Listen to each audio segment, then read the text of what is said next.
Good morning and welcome to day number 2 of the Elite Invitational from the Ponte Vedra Inn and Club in the beautiful city of Jacksonville, Florida. A little bit overcast today, but it's great to have you here as we get you all set for round number 2. I'm Nick Gismondi alongside Ria Scott and Steve Scott. No relation, I know, I can't believe it either, but it's a pleasure to have both of you here. Groundbreaking today as we do the first ever live morning show preview from the driving range. Steve, we'll start with you. We got a chance to see action yesterday to start the day. We camped out on hole number 18, par 3 playing for the men, 137, for the women, 121 yards. A smattering of different shots. That hole actually played pretty much about even par all day. It did, and the fact that it's just a pitching wedge for these players. The wind, though, was really the havoc yesterday. It played a lot of havoc to all the shots. The wind was left to right on the players, and the back right pin, the players were really not quite feeling it on the tee because it was kind of blocked, but then the balls were missing to the right, and the bunker got a lot of action over there. I think they got to regrip the rakes overnight. There was so much action over there. Ria, from the women's side of things, that hole played differently. The yardage was different, but Steve and I were talking about the fact that the wind played different games with their mind. The men's tee box was back a little further, so it was sheltered a little bit, so maybe players misjudged the wind. Women had the advantage of being up a little bit, could feel the wind. Is that significant in a tournament like this? Absolutely. I mean, the women just had a little more to contend with because they have longer clubs in. So definitely having to flight the ball a little bit more, again, with those mid-irons as opposed to having a pitching wedge in is going to be a factor. All right, round number 2 of the tournament kicks off. We're going to talk you through some holes today. I'll see if we can't get a couple of guests to join us, and I want to start by just updating everybody where things are at on the leaderboard. Let's start on the men's side. Braden Forte out of Colorado finds himself at 2 under to start the day. After that, it is really up to anybody, and I'll tell you what, Steve, we saw a lot of movement and change in that leaderboard. Braden Forte has that 2-shot lead or 3-shot lead right now, but when you look at it in totality, there's a lot of players that got off to a hot start and then cooled off pretty quickly. Yeah, I think that this golf course is really built very much north and south. So depending on what side that you started on, if you started on the front yesterday, you had the first several holes downwind until you started back into the wind. Basically, each 9 kind of plays, about 4 holes out and 5 holes in, or vice versa. So you're going to get a mix of wind, but mostly north and south is the routing here that it was built in 1928. Really, for this kind of winter sort of opportunity to play, and in the summer when they play here, the wind obviously switches, but it was definitely built for this north and south sort of wind. I mean, we're steps from the Atlantic Ocean, but and then when you get some crosswinds too, I mean, there's just lots of issues that can happen out here. But the fact that there's only 1 score under par on the boys' side, I mean, 2 under par. I mean, the average score for the boys was 75, just over 75, and for the girls was just under 76. So, and the par being 70, you see really the challenge that this golf course faced. I think as the temperatures start to increase, we're feeling our hands today, by the way, and that's so important. That's like the players are going to have a much better touch around the greens. The wind is definitely down, which is going to be a much more hospitable as far as birdie opportunities, right, Ria? Absolutely. And on the women's side, we have Bella Dovey -2, Sophia Dyer at -1. Those were the only 2 players to break par in the women's field. You have a few players just within striking distance. Krishni Elwin, Macy Rasmussen, and Asterisk Tally, all at +1. But yes, conditions today should be a lot friendlier. Like Steve said, it's getting warmer and warmer through the week, so this is exciting. I know that the hole locations continue to be a challenge. I feel like that was a topic of conversation out there yesterday. All the hole locations being pretty tucked and being pretty tight to the edges, all 3 rounds. So let's talk about, and we'll go back to Braden in just a moment, but I want to talk about our leaders and their card and go through the round real quick here, and we can sort of talk about it. We're talking about Bella right now, and we'll go 1 through 18 here, but starts off par, no problem. A bogey on 3, finds a par on number 4. Gets a birdie on number 5 and ends up coming out of that front 9 at even. Yes. Actually, it looks like Bella may have started on the back nine there and finished on the front yesterday. So A bogey start, and then 3 birdies to put herself at the turn Yes. at 2 under. Yes, which is a phenomenal score on that back nine because it looked like the hardest holes on the course were actually on that back side. So for Bella to make 3 birdies on that back nine, a really strong start, and then finishing that front nine, 1 under in her last 5 holes, just really incredible. So Today, the conditions are going to change, and I want to talk about it on the female side first. What, in your mind, do they need to do, and how do they need to change things up today? Or do you change your game plan with the swirling weather, kind of maybe adjusting for the better? I mean, there's always adjustments to be made out on the golf course. I feel like that's the game of golf, is adjusting to what you get every single day.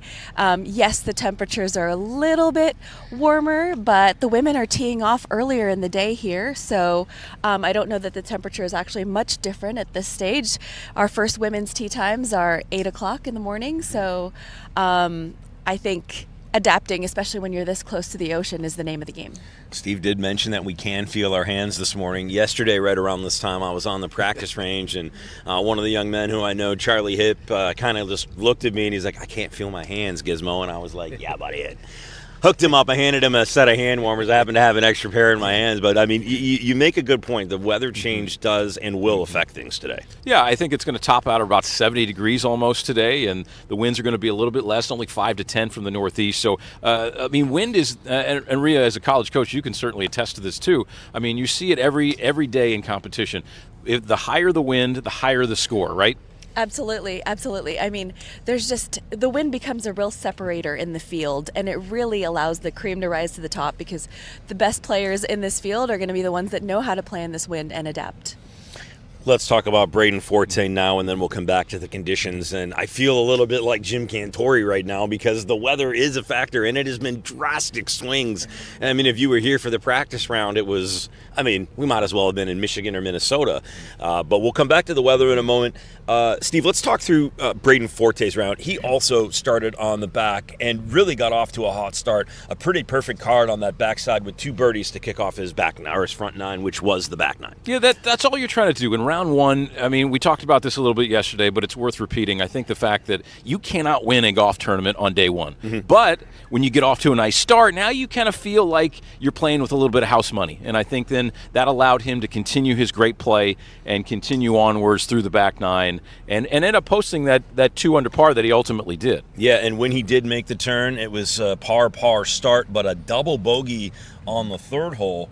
Parred the next one, and then the comeback came in. He knocked off 2 birdies in a row and finished with pars. Yeah, a couple of those holes that played into the wind. That's a really strong finish coming in like that. Again, par was a great score yesterday. He was the only boy that was under par. We got 5 players and tied for second place at 1 over par. So 2 under par, leading by 3 after day one. I mean, that is really, really strong, and he separated himself. Isaiah Igo is at 1 over. Luke Kelly is at 1 over. Bradford Lacefield, Paxton Lane, and Liam McLaughlin all at 1 over.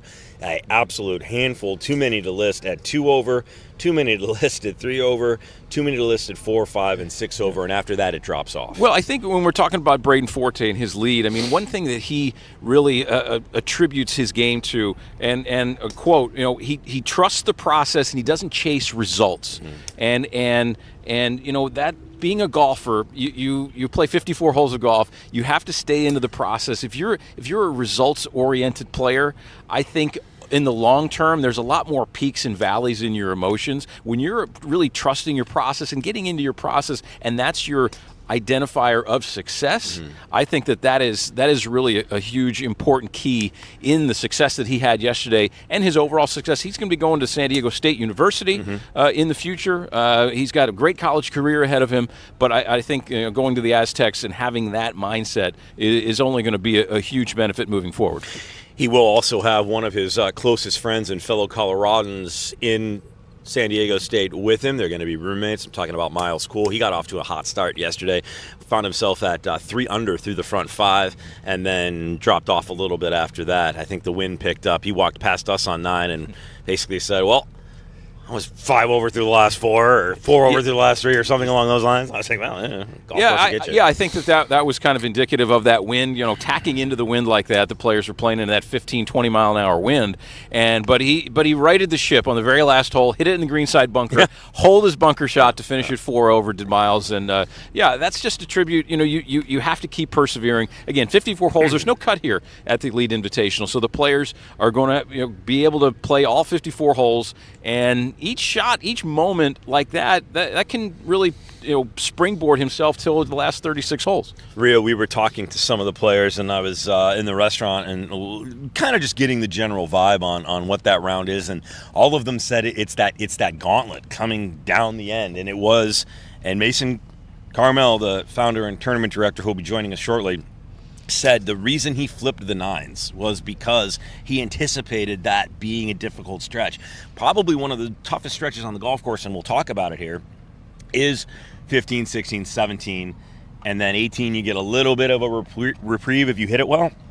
But have you heard, 4 or 5 of the players, including Miles Cool, Braden Forte, I talked to Billy Restrati, I talked to Charlie Hipp, I talked to Asher Katz on the men's side. They're like, man, that gauntlet at the end. And it was the gauntlet at the end. And I don't know if that played the same for the ladies. Yeah, is it called the gauntlet out that's here? what they seem to be calling it. Yeah, Ponte Vedra Inn and Club calls it the gauntlet. That's I don't awesome. think they do. I think the players have monikered it that for this tournament. But I haven't heard as much chatter on the women's side. Not sure how it's playing yardage-wise relative to that, but it certainly showed up in the scores on number 16. That played as one of the toughest holes out on the course. 13 played as one of the hardest holes as well. So I'm curious to see when we get out there and watch the action, what the women are really feeling, and listening to some more chatter around those holes. But there's no doubt you gotta buckle down when the wind is blowing and you have some of these challenging shots in your face. Well, let's talk about those holes real quick, and then we'll go back and revisit the ladies' leaderboard and get into more sort of where that's at. But if we go to where things start to get a little bit messy, 14 is a par 3. It was a decent pin position yesterday. It's a shot over water, so the pin was on the far right. Beast of a hole, but players managed to find it. But then it gets a little bit dicey. The par 4 15th, 465 yards for the men, 384 for the women. There's a lot of danger on the left-hand side, but for me, it was the pin position in that far right on a false front green that really laid some problems. It was a par 5, so now it's just a long par 4. That second shot is the most demanding. It's got a small green with water to the left. It's the toughest on the course. On that whole par was a good score. Yeah, when you're playing into the wind on a 460, that probably played 520 or 30 yards into the wind with the cold. And this, I think one thing you find, and I'd love to chat with you, Ria, about this too, is that golf is such a constant game of adjustment. You're constantly adapting and adjusting. This isn't like basketball in an arena. This isn't like playing indoors in any other sport. Like there's wind, there's temperatures, there's wind. We've been talking about there's all these changing conditions, and players in golf, they don't play the same. Every golf course has different dimensions, right? So there's constant adaptability. You're playing different grasses. You're playing different everything. Every day is different. The green speeds change. They go up, they go down. In basketball, you're hitting the free throw. It's 15 feet to the rim. Right, every time, no wind, maybe some crowd in your face, but that's it. Right. But golf is always that changing element, and you just have to keep adapting to the situations, don't you? Absolutely. You're assessing and adapting on every single shot. Going back to this par 4 here, it's 384 yards for the girls. Steve was saying this is a long poke for the guys, but yes, 384 into the breeze, that's probably playing 410 for them. So really, again, challenging setups out here, but the adapting is the name of the game. Adapting on every single one. I really think it's what's special and wonderful about great tournament golfers is that ability. We were talking a little bit yesterday about this being an awesome example of a place for you to come and evaluate talent because you have to hit so many different shots. Exactly. So yesterday I got to put my recruiting hat on instead of sitting in this seat. Still but have it on. I do still have it on. Yes, I do have it on. But literally texted that same thing to my assistant coach, Annie Schmidt, down back in Charlottesville, that this is a great place to evaluate because of the challenge, because of the conditions that these players are facing, because of the yardage on some of these holes. I know it's a par 70, and the total yardage may not look all that intimidating, but it sure is playing every single yard of that distance. So it was a great day. Let's talk about this gauntlet a little bit more here, and we'll move on to hole number 16. Also a par 4, 410 for the men, 360 for the women. This is typically back into the wind. You need a great second shot. It does have a false front, and anything not on this green in that second shot is a tough up and down. Mason Carmel has done some interesting pins, that's for sure, and this time he stuck it back in that top right, and there's a lot of undulation to this green, so you can get in trouble. And again, other than that false front, protection on the left and right with the trap. Well, I think the hole location yesterday really played into that. The pin was all the way in the back, just off the back, just short of the back edge. The hole played 0.6 of a shot over par. The most difficult hole on the golf course did number 16, and it's only 406 yards, right? I mean, it's not a long it's not a long golf hole at all. But the hole location, there's only one birdie all day. It's incredible, and offset by 24 bogeys, 4 doubles, and 3 others. So there was lots of carnage there, and not that there's really any water per se to get into play, but it was just hole location, green complex really made it complex for these players. And your thoughts from the women's side with this yardage? And yes, absolutely. Same thing. Just the green complexes here, I say, are pretty sneaky. Oh, yeah. When I was observing yesterday, there were a lot of second shots where it's hard to see where the green is defined, hard to see where the fringe ends and the green starts. So lots of slopes that are visually challenging for that player when they're hitting their second shots onto the green. There's some subtle slopes, there's some severe slopes. I think it adds to the challenge when you can't see things visually, don't you think, Steve? Oh, there's no question. I mean, that's part of when golf course architects build these courses. Visual intimidation is really the name of the game. I mean, in Florida, technically, most golf courses in Florida are very flat. So the architect has to build some visual trickery out there to mess with the players a little bit, and then you add some of the elements, and all of a sudden you've got a very challenging golf course. All right, moving on to hole number 17, a par 4, 458 for the men, 400 for the women. Again, protection off the hop is to the right and to the left. Left is dangerous, and you're blocked out by trees. Right, there's a trap. Otherwise, that pin, he tucked him yesterday. It was far right on a false front green, just barely on. Again, demanding tee shot. If it's windy, you're trying to cut the corner. That is not worth the risk, and a lot of players will try to do that. Otherwise, missing left or right is a no bueno. Yeah, as far as the scoring average yesterday, that was half a shot over par. Played the 4th most difficult hole on the golf course, did 17. So yeah, these players every hole, there was no let up really coming in until the 18th hole, which actually played about the 4th easiest. So there was a definite difficulty as they were working towards the clubhouse, no doubt.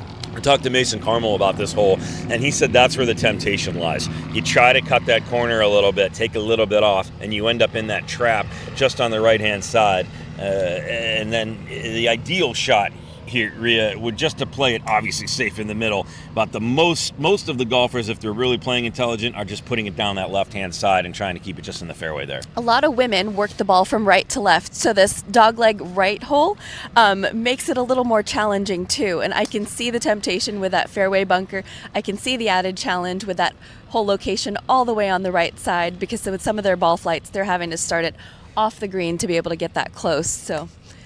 All right, and then we'll talk real quickly about the 18th that we were on yesterday all day long. You saw that on our featured coverage. We were there all day, and truthfully, it was that pin on the right-hand side. It was the swirling wind, but boy, oh boy, did that trap on the right-hand side, Steve, got more action than Ponte Vedra at spring break. Yeah, it did. It did. And there's a tough up and down. The green ran away from the players from that right-hand bunker right there. It was tough to get the ball close. You had to be very committed with your line and your distance as far as the angled nature of that green. Today we're going to see a little bit more gentle, or I think we're going to see a lot more birdies. Yesterday we saw 10 birdies with a difficult hole location. I say we at least double that today with a front left hole location. Really no punishing bunkers or anything in front. I mean, the hole's just waiting right there for the players to attack it. That wind is prevalent right now. We can feel it at our back just a bit. 18 is just beyond us here across the range. So that wind is pushing in the same direction that it was yesterday, but it is not nearly as gusty as it was. And it is supposed to completely die off here right around 9-10 o'clock this morning. We should get a little bit more sunshine.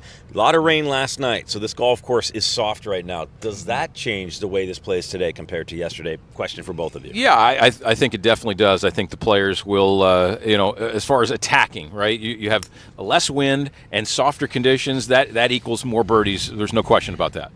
I do think the water on the greens will be a welcome change for the players. A lot of them, again, talked about how challenging the hole locations were. So if there's any factor that allows them to attack these pins a little bit more, I think they're going to be very happy about that. They were fast yesterday. We heard that. I did talk to a few of the players. I've got a little bit of insight, especially on one player in particular, but it was the word from most of them was lightning fast. Yeah, they were definitely. They're not overseeded here. I think that's very important to understand. Most golf courses in this area, when they have Bermuda grass, they tend to overseed to make the course look quote unquote pretty. But what that makes it do, it makes it play slower and softer. And so, the challenge is definitely greater when you don't overseed. Okay, we're going to get back to the leaderboard here for the women in just a few moments. They're getting ready to go very shortly. Some of them on course already.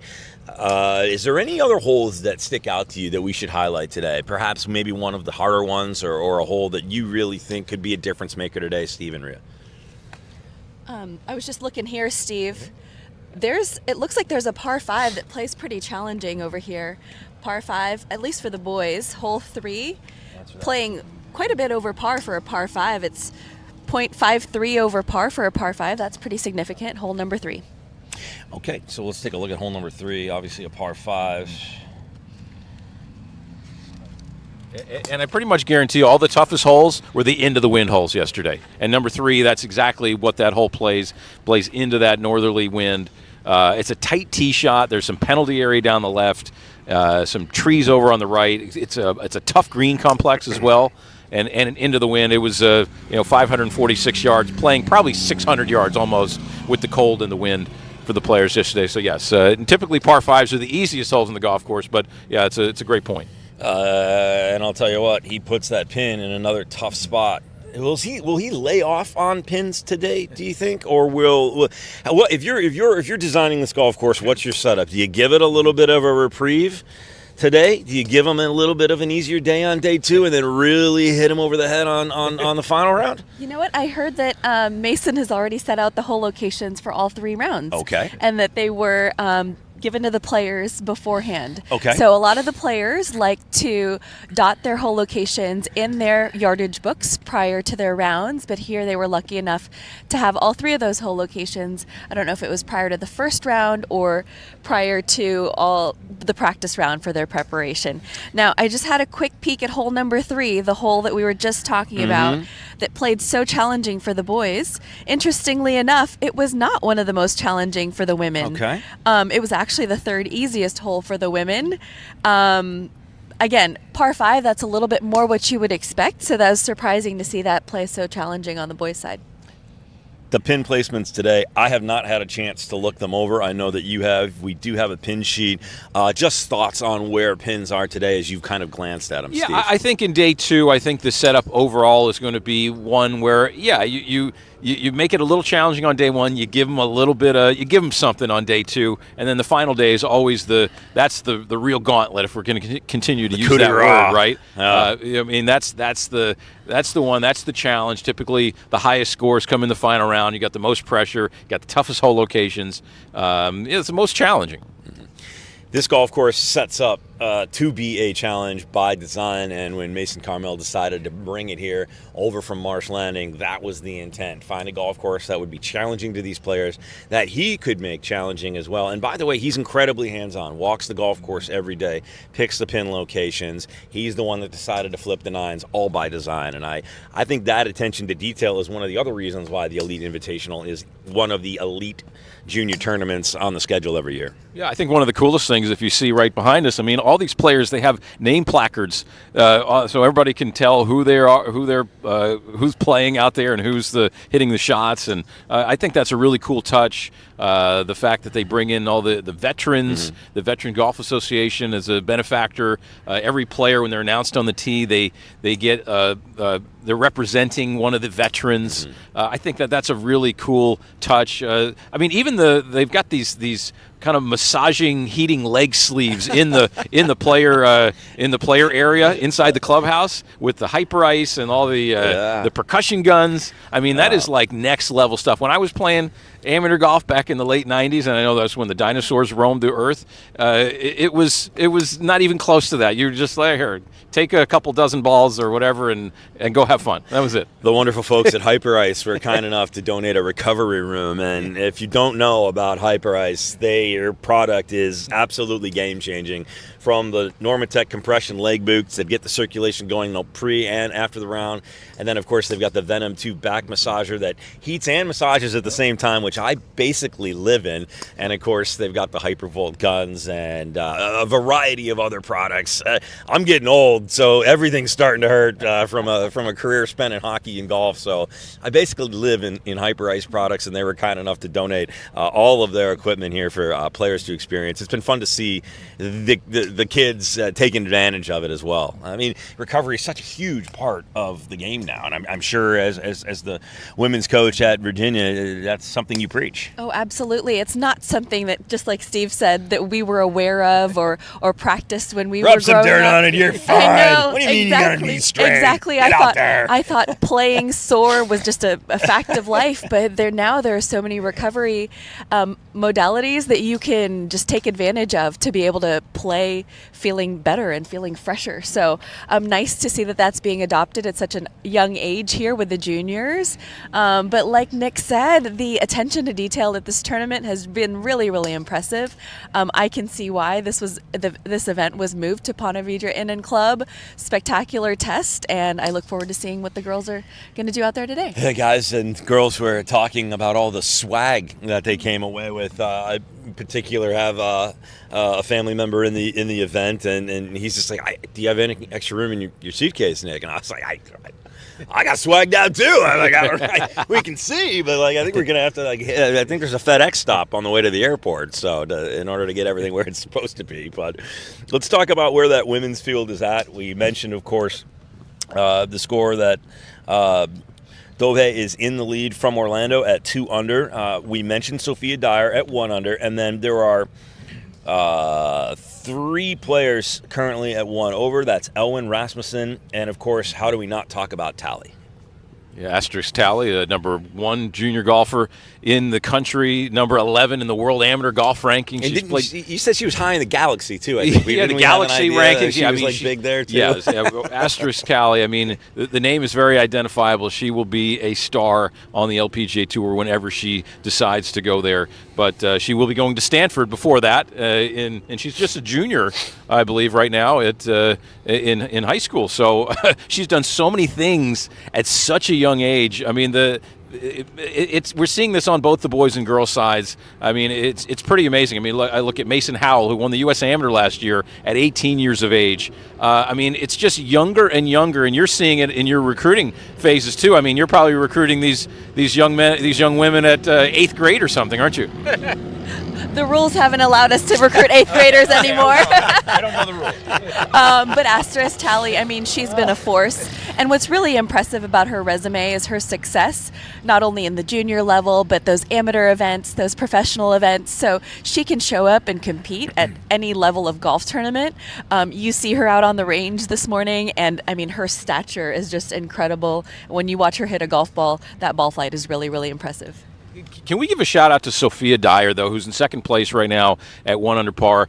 hole-in-one yesterday Yes. on the 7th Yes. hole. Awesome. She's actually going to be attending the University of Florida in just a couple of weeks. She's actually coming out of high school early and jumping into the college ranks at the University of Florida in Gainesville early. Her father, Kevin, played for the University of Florida back in the 80s. Her brother, Blake, played for the University of Florida men's team as well. So Gators all in the family for the Dyers. I'm sure she's super excited to get to college here. This is going to be her final junior tournament, and what a way. I mean, should she go on and win, that would be a pretty amazing story. But to have a hole-in-one in your final junior tournament ever, I mean, that's kind of, it's chilling stuff. I get goosebumps. The par 3, 7th, 113 yards for the women. The pin was on the left. That green does have a spine right in the middle.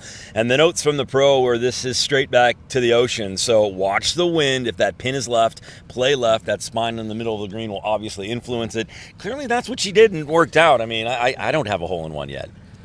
Here or anywhere. She did great. Steve, you talk about, chilling stuff. I think her family legacy at Florida is pretty special. So I'm really excited for Sophia. I know that being from Florida, she's pretty used to playing on this Bermuda grass, and I think that's one of those factors too that's interesting this time of year, because it's not only Bermuda, but it's the season transition Bermuda too, where it's playing a little bit differently than it has all year. So I think let's see what Sophia can do in this next couple rounds. So Sophia obviously in good shape. If you're the field and you know that Tally's lurking around the top on day one, is that on your mind? How much of an intimidation factor is that? Because it is no secret how amazing she is. It's definitely no secret how amazing she is. The ball is round and anything can happen on this golf course especially. I think the more you focus on that, the like Steve said, you gotta be process focused, right? And stay in your lane. It just does you no benefit to focus on, I think, possible contenders in the field and really just doing This weather is going to change today. I told you we would come back to it and talk a little bit. Is the advantage in the morning or is the advantage in the later rounds? The last tee times go off. The earliest tee times went off started around 8 o'clock.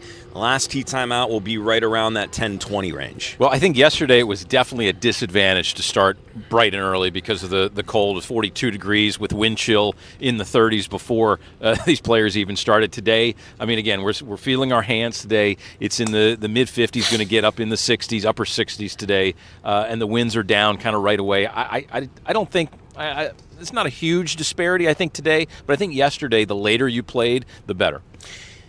They did flip, so if you started on the front yesterday, you're on the back today. The groups did not change, so you're playing with the same competitors you were with yesterday, regardless of your score.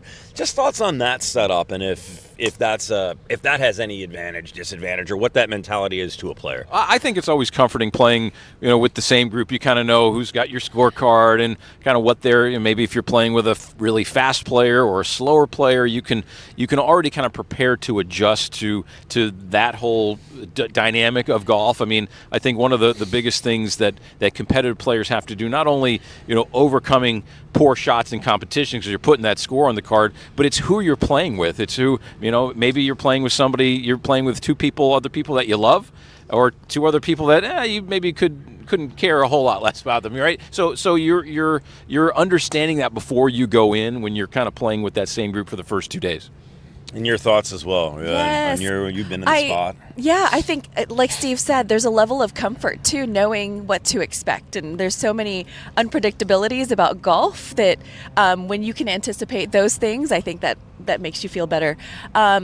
Heading into today, right? They're flipping sides. They didn't necessarily repair. That's a common setup for a lot of tournament golf where you'll stay in that same pairing for the first 2 rounds, maybe go off the other side, go off in a later or earlier wave. You kind of flip-flop. So it's a normal setup for tournament golf, but I think some players, it's the luck of the draw too. It's I happen to be early, I happen to be late. That's kind of part of tournament golf, is just accepting what you're given. What did you guys prefer? Did you prefer a little sleep in, or would you prefer to be the first out of the gate? I liked late early, Yeah, or at okay. least I do now as a coach. All right. Not a lot of time to not too much time to think. You just get up and you do it again. I like late, so I can sleep in both days. I don't think they offer that option, but the 1 o'clock tea time isn't on the cards this tournament. Yeah, 10, 10:30, 11. That's kind of my range in there. I can sleep a little bit. This tournament is in its 6th iteration, and there are so many benefits to it. It comes at a time of year when I think a lot of players decide they want to get into it. Obviously, it's an elite tournament. It's very difficult to get into, so to be able to play in it and to be able to play in it for a cause such as the Veterans Golf Association is huge. But the factors that come into play as well for those athletes that may not in the current 2026 class have a commitment, how desperately important is this tournament being so late in 2025? Yeah, I think the fact that, having that opportunity, and I used the word yesterday, but I think the opportunity to get in front of college coaches like Ria right here and other ones out there who are seeing what your scores are and to finish off the year. Everybody wants to, you want to start the year off great and you want to finish it off great. And I think, if you finish it off really well here, it gives you that momentum, that propulsion in your game to greater and bigger heights in 2026. Ria, at breakfast we were talking about the recruiting process, and obviously you're a coach at the highest level in the college ranks. Can you just talk generally about what you're really looking for in a player? Is it all score driven, or is that only a fraction of the piece of the pie that you're looking at when you're deciding what young woman you're going to bring onto your team and have part of your family for 4 years and make a massive commitment to? Right. So scores and rankings are sort of the first indicator for us. So we go through the rankings. That's our way to filter out who we are going to start evaluating. We get out there, we evaluate, and when it comes down to a couple, players of the same ability, the separators are really the personal and soft skills. So it's, attitude, it's work ethic, it's chemistry with coaches and players. Those are the things that we're also trying to project that aren't necessarily statistics on paper. So all of those things, how you're treating your parents, how you're treating your playing partners, all important stuff that doesn't necessarily get noted on a score sheet. Is the recruiting process the word is tricky to put into perspective, but is it as stressful, let's go with that, on the coaching staffs as it is on the players? Because I've seen it from both sides a little bit, and I'm just curious if it's for players it's, oh man, I really love this coach, I really love this program, and then unfortunately they go in a different direction and there's that rejection feel. Is it the same when you're really hot on a player and then they decide to go somewhere else and you're like, oh, I really love that player? Absolutely. I mean, it's challenging for all of us. I think especially now with the roster cap and with us only having 9 spots maximum on our teams, we're having to be really, really selective. Typically on any given year, we actually like more players than we have spots for. Also then we have to narrow it down and they have to like us back. Right. So you kind of related it to a dating game, and yeah. I hate to say that, it's but the truth, though. It's exactly how it feels. It is the truth, and yes, it's stressful, but it's also really exciting because we get to give them an opportunity that doesn't last just 4 years. It's a 40-year commitment. I was just talking to Susan Watkins over there, and she used to be the coach at the University of Texas. We were talking about a reunion that she had with some of her former players, and I said, isn't that the truth, Susan? When you are recruited or when you start this relationship with a player, they don't realize that you're going to be in their life forever. Right. And I feel like that's one of the most special things about college golf and choosing a university. It's truly a lifelong relationship and decision. We're on YouTube, so I feel like I can be honest and blunt and not have to censor too much. So I will just say that I had an opportunity to be on PGA Tour Radio, and we were talking the other week about just the recruiting process, and I went through it with a family member of mine and was very involved with it in helping and kind of moving things around, and it was arduous. It was very stressful. Most of the gray hairs is from that in the last few years, and the gentleman I was talking to on the radio asked me, well, how did you get through it? And I looked at him and I said, on the radio, but I said J&J. He goes, J&J? He goes, what's J&J? I said, that's a whole lot of Jesus and a little bit of Jack. Jack Daniels, if you're watching, I helped a lot. As we get close to the end of the show here, we're going to do this again tomorrow morning for the final round. We'll come to you. I'll let you know exactly what time when we see the tee times. Make sure you're sticking around on Baby Grand Golf all day today.